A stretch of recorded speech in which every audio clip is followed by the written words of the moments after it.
It's time for a reality check. We're here to deconstruct health and fitness trends and provide tangible advice so you can become 1% better with each choice starting today.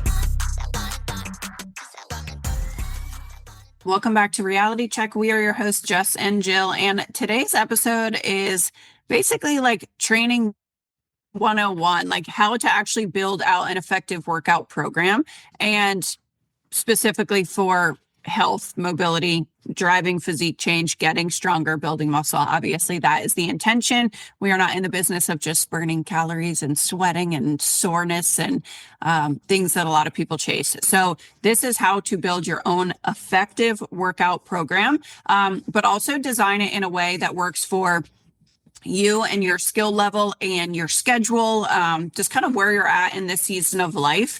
Generally, like I love a good 4-day split, but sometimes you're just starting with 1 day a week, and that's okay. So that's really what we want to talk about, is like how to work with the equipment you have, the location you're at, your schedule, and really put all the puzzle pieces together. And I think this also really helps you understand, when you learn how to design a program, how to create a program to get the result that you want, right? In terms of like a specific physique goal or things like that. And also stressing, obviously, the importance of building and keeping muscle on your body for health, for metabolism.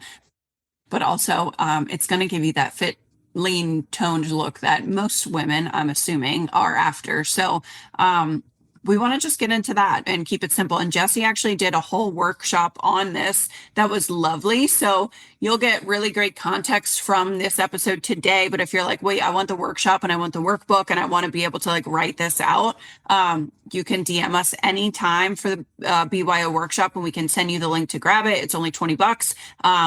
Probably the best $20 you'll ever spend. And then you don't have to sign up for monthly workout subscriptions and things. This is a tool that we also, this is a teaching and thing that we work on with clients too, right? We do their programming, but we also explain why we're programming this way so that clients walk away and graduate from our program understanding this concept, right? Like how to design their own workouts. So Jesse, where would you like to start? Well, I kind of am doing it like, okay, how to simplify your own programming. So almost like a funnel of, okay, ask yourself these questions, and based on your answer, then here's the way I might split it up. Now I have changed the way that I've programmed over the course of time based on life seasons and seeing what is most effective for most people. So not every trainer is going to program in this way. And I don't think that there's a right or a wrong. It's what can you be most consistent with? And also, in any case, we're being really strategic about progressive overload and increasing total volume over time, and strategically phasing in and out of different exercises, rep ranges, rest periods. Because if a trainer is just willy-nilly throwing together some movements every day, it's different, you're not going to see as optimal of results. So in any case, when I'm talking about an effective program, I'm talking about some sort of systematic, you're making a plan, you're progressing within said plan, and then you change it after maybe 3 to 6 weeks, right? Jill might do that in a more bodybuilding style where maybe she's working out 5 days a week, and one day is chest and back, or chest and tris, one day is back and bis, one day is glutes and hams, one day is quads, right? She might break it down that way. I might break it down and say, let's do 3 full body days a week. There's not a right or wrong as long as volume is equated. So when I am explaining why I prefer this method, it's because the majority of the general population is not consistent with 5-6 days a week, splitting up different body parts. I've seen people who try to do it and they're like, no, I like that way better. Okay, well, you like it. But then when I watch you do it, okay, last week you missed this whole body part. The week before that, you missed 2 body parts. So we're actually not hitting what we think we're hitting when we write it down on paper in terms of consistency. So the first question to ask yourself, and again, the build your own workout program workshop that I did, I made a little like ebook that goes with it. So you can actually look at these questions and you can break it down, and it gives examples of exercises. It gives like, okay, what is a push exercise versus a pull exercise, things like that. So anyway, if you want to refer and see this in writing, go ahead and grab that. The first question, what can you actually stick to on like a tough week, right? So I've talked about this a lot, but like right now I'm in a season of life where life is chaotic. We have a lot of really exciting work things going on. My kids are little. They were home with me a lot of days during summer when we had sitters fall through. I love to get 4 lifts in a week. It has not been happening, right? So when I plan my workouts for that season of life, I planned 2 days a week.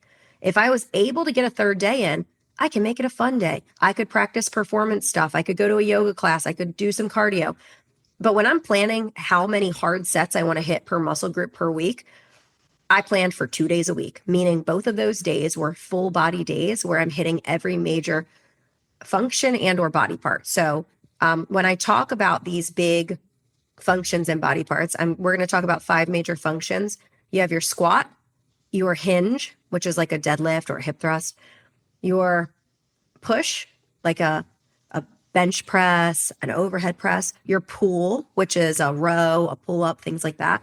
And then the 5th one, really, I've seen it interchangeable. I like to incorporate some sort of overhead, but also functional things like maybe a rotational movement, core stability, things like that for that 5th one. So we have squat, hinge, push, pull, some sort of stability or overhead. So when I am looking at this, I want to hit all of those functions bare minimum twice a week with hard, heavy sets. How am I going to break that up? It's going to depend on how many days I can be really consistent. So again, if I have somebody who says, you know what, I can work out 2 days a week. Okay, we're hitting all of those major things both of those days with maybe 3, 4 hard, heavy sets for each. If I have somebody who can work out 4 days a week, maybe we can do upper, lower, or push, pull, push, pull. Because again, now we're hitting every major muscle group at least twice a week. If you have a particular muscle group you really want to build, for a lot of women, that is glutes and delts. They say they want lean looking arms. They want developed firm glutes, right?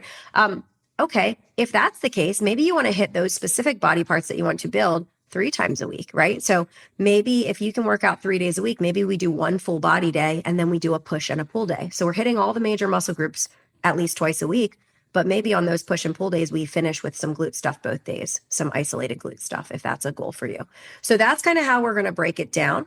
So the question number 1, what can I actually stick to and be consistent with? And again, I've had a lot of women answer this question and say, oh, I was consistent 5 days a week last time I lost weight. Okay, no. Mm-hmm. How much can you be consistent to forever? And that's a real scary question. Right now, it might be, I don't know, 1 day a week. Okay, cool. Let's start there. How much can you actually be consistent to for the foreseeable future and actually nail it? Not right now while I'm motivated. That's what we are planning to. So, which is why I have shifted my perspective from when I used to be single and have time to work out, or when I was in college and I could go to the gym every single day. That's why now I tend to program more full body type splits, because in normal people's lives, 2 to 4 days a week is way more attainable than 5 to 6 days a week of workouts. So let's set you up for success. So if you end up missing a day, you're not missing a whole body part. So question 1, what can you actually stick to? You're going to pick how many days you're going to program. We kind of already talked about pros and cons, but really more full body, the pro to me of more full body is I can miss another day and I'm not missing out on that muscle group and the volume. Another pro is it can sometimes be easier to recover from, because you're not just totally hammering like a leg day, right? Again, Jill and I do program somewhat differently, even though both of us are progressing our clients in effective ways. She tends to have these crazy intense high volume leg days. Oh my gosh, I can't walk for 2 days after I do that. So there's no way I'm touching legs again in the gym. So next time I have to do just upper body because my legs are beat. So one of the benefits to a full body split is maybe I'm doing 1 or 2 leg exercises. I'm doing a chest exercise. I'm doing a back exercise. Okay, cool. Now I've divvied that up a little bit where my legs aren't totally fatigued. So the next day I feel good and I'm able to move around my house, right? Again, this is not a right or wrong. It's pros and cons to it. If you are doing a body part, like bro type split 5, 6 days a week, every day is dedicated to that 1 or 2 muscle groups. Now, so you're going to be really, really sore. However, if you're programming correctly, you're hitting the same number of hard sets per week, right? So she's hitting all those exercises or all those hard sets on that one leg day. Whereas maybe I'm doing 2 exercises, 2 or 3 leg moves in my 3 days a week, and I'm hitting the same amount over the course of the week, if that makes sense. And again, a lot of people overcomplicate this. You do not need 5 different days of the week. Like full body, push, pull, full body, upper, lower are really easy ways to split it up. You don't have to pair chest and tris, because every time you hit your chest, you also hit your tris. It's like, okay, if I'm training maybe a competitive athlete or something, my mindset might be a little different, but you can see excellent results. I've trained people who were former competitors who already have excellent physiques. And actually, by dialing back their programming or just by changing it, they see continued progression because their body is not adapted to whatever the new thing is. So I think that's something to take into account too. If you're somebody who has come from like body pump classes, if we look at the rep ranges, that tends to be higher reps because you're working a specific body part for an amount of time. Your body would probably be served very well doing a phase at lower rep ranges, doing 6 to 8 rep ranges with a 2-minute rest in between sets. You're going to be like, what? This isn't even hard. I don't feel a burn. But you're going to be able to lift way more weight in said set.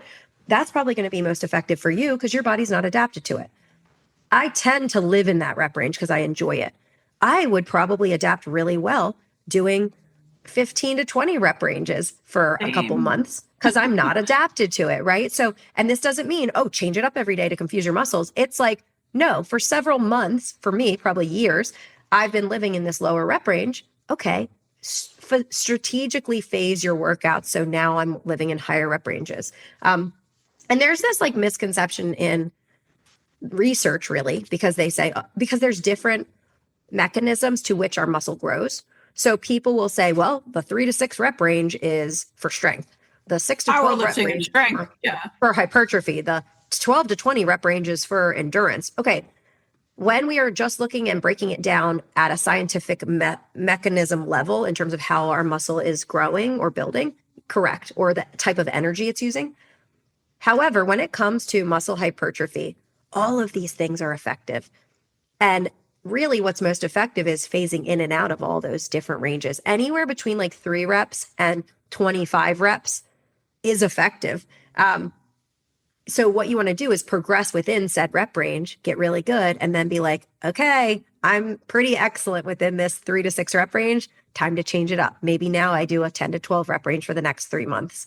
Then the next 3 months, maybe I do a 15 to 20 rep range. Now, the other benefit to that is the timing and the length of your workout. So if you are limited on weights, that's fine. You get creative, and there's different modes of progressive overload with time under tension and all of these other variables. But if you are just training with dumbbells and you're like, oh, I got to do more reps because I can't add weight right now. We have a whole episode on this, but you have to be realistic in that to overcome the adaptation. Your workout might be a little bit longer than me if I'm training in a 3 to 6 rep range. Now, it's relative because if I'm at 3 to 6 reps, my rest periods might be longer and whatever. So it shouldn't be drastically different, but I know my workout would take an eternity if I was doing lower weights and just doing 20 to 25 rep ranges for everything. And that's not fun for me. Like I would rather do it the other way.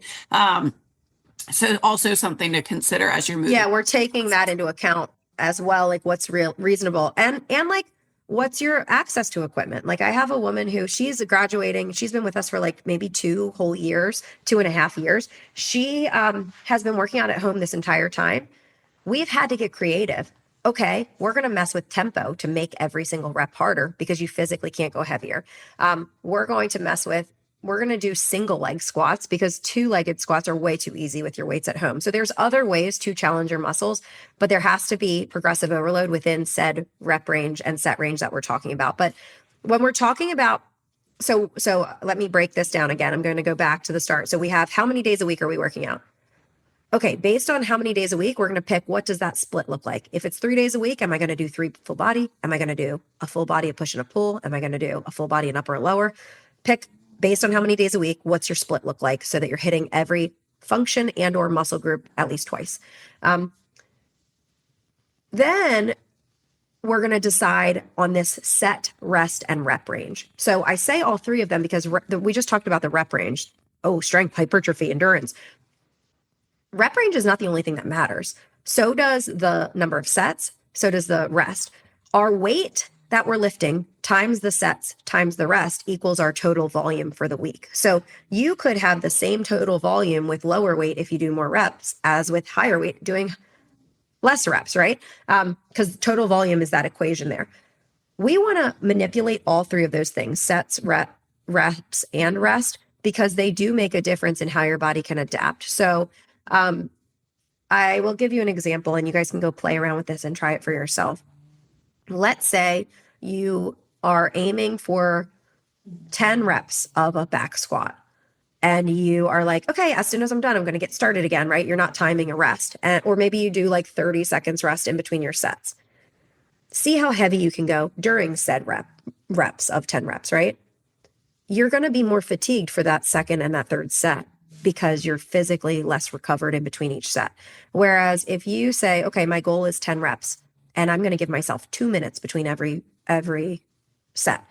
How heavy can you go during the subsequent sets? You're going to be able to lift so much more volume overall because you took that rest. So all of those components are important.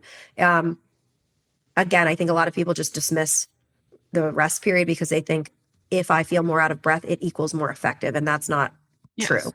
We want to monitor and make every single set should feel really, really hard. Every single rep should feel hard. How we get there, there's lots of different ways to get there. But the whole workout doesn't need to feel, oh, I'm so out of breath all the time. I'm not, like heart rate being high, soreness, how many calories burned does not equal effective. We've used this analogy a lot on here. I heard it on Mind Pump, but Sal always says like if you need to dig a foundation of the house, you could use like a front end loader or you could use a shovel. The shovel feels way harder. That doesn't mean it's the most effective, right? Just because it feels harder. And I think a lot of women burn themselves into the ground doing that with ineffective workouts. So, and then we talked about the 5 basics, but basically like progressive overload in the basics and putting in reps in the basics is way more effective than trying to come up with fun, exciting, fancy movements. And that's not to say, like, obviously we want your workout to be enjoyable enough that you're consistent. Consistency matters over all of this, right? How effective, but if you're already consistent with your workouts, or if you're like, okay, I only have 2 days to work out, how can I make it most effective? Follow this stuff. I'm not just having you do random like burpees with a clap at the top and a twist with a medicine ball just because it is fun, right? Get really good at squatting. A squat includes a back squat, a front squat, a leg press, a pistol squat, a walking lunge, split squats, Bulgarian squats. There's lots of different squat variations. A step up is a type of squat pattern.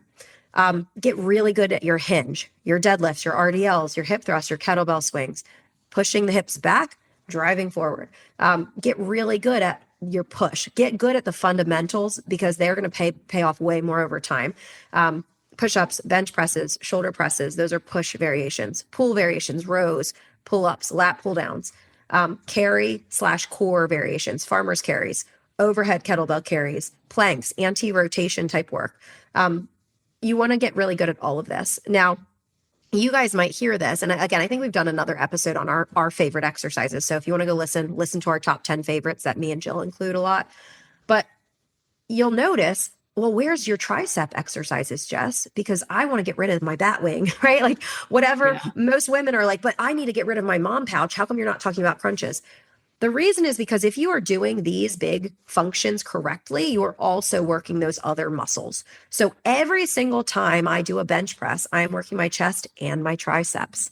Every time I'm pulling, I'm also working my biceps. These are accessory muscles that help our big muscles move mechanically.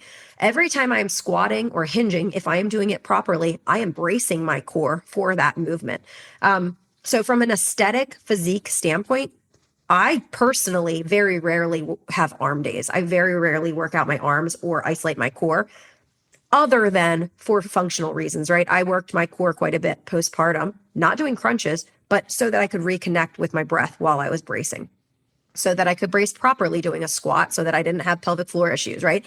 But for the sake of aesthetics, you don't need to, if you're doing all these other things well, you don't need to really crush your arms or your calves or your abs or these accessory muscles. Add them on if you have the time. Again, movement is good. I'm not saying like, oh, don't do this. I'm saying let's prioritize an order of effectiveness so that you can get better results with less time in the gym versus feeling like you always have to do more, more, more. And then I guess in order of importance, always starting with those big compound lifts first too. So like if I'm doing a barbell move, like a back squat, a deadlift, a front squat, if I'm doing a pull up or a bench press, I'm usually starting with those big heavy lifts. And then as I go throughout my workout, your first like 7 sets, your central nervous system has more energy. So those are actually your most effective, where your resources are going to go the most. As your workout goes on, if your workout's really long, those subsequent exercises your body is more and more drained from a systemic energy standpoint, from like your central nervous system's beat.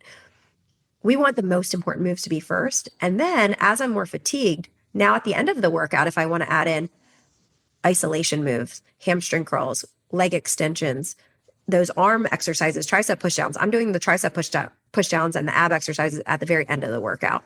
Also, if you're super strapped on time and you're Yes. getting in the gym and hitting, all right, at least hit my compound movement for the day, and you Yep. only had 20 minutes, then on the front end, you're still hitting full body, right? In some fashion, you're still getting core, you're still getting so much more out of that workout than if you just go in and do 20 minutes of tricep extensions and lateral raises and bicep curls, right? They're so isolated, but when you go do those compound movements, if you're limited on time in that one day or in a season of life, the emphasis should be on more of the compound movements over anything.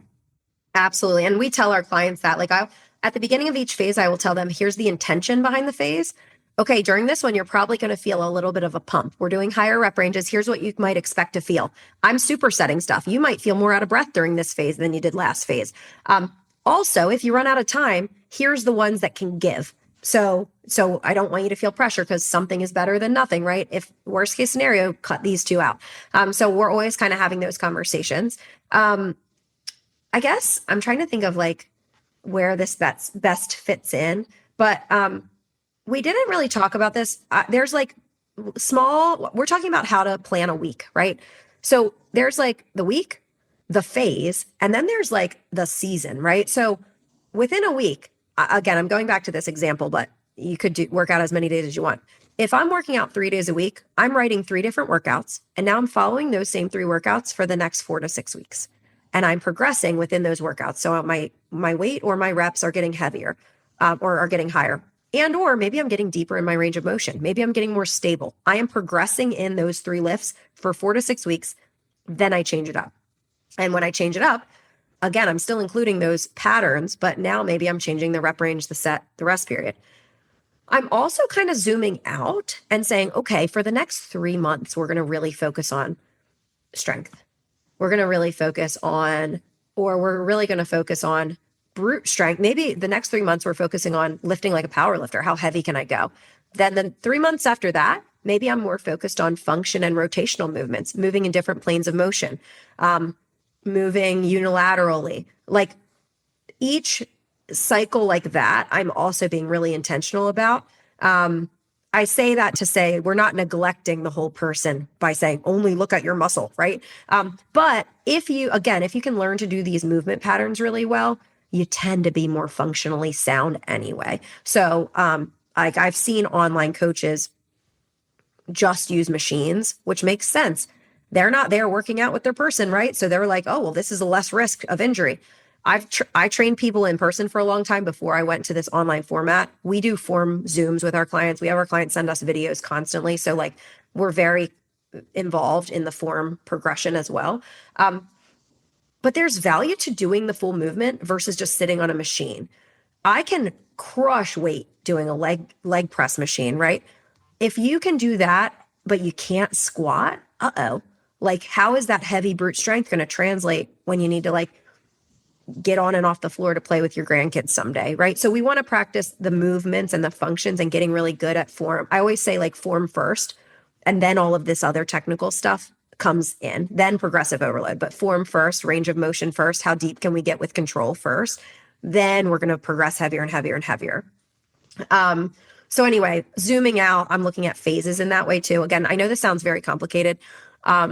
We think about a lot when we do programming, but to keep it simple, remember those 5 main lifts, and you can Google variations of them. Hey, what are some different squat patterns? What are some different hinge patterns? Push, pull, core, or stability.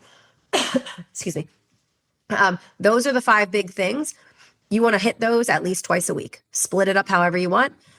Within those 2 days a week, maybe you're doing 3 sets of each in one of those rep ranges we talked about. 3 to 6, 6 to 8, 8 to 12, 15 to 20, right? And then you're going from there and you're progressing. So when in doubt, keep it simple, and that's kind of how you can kind of like break it down.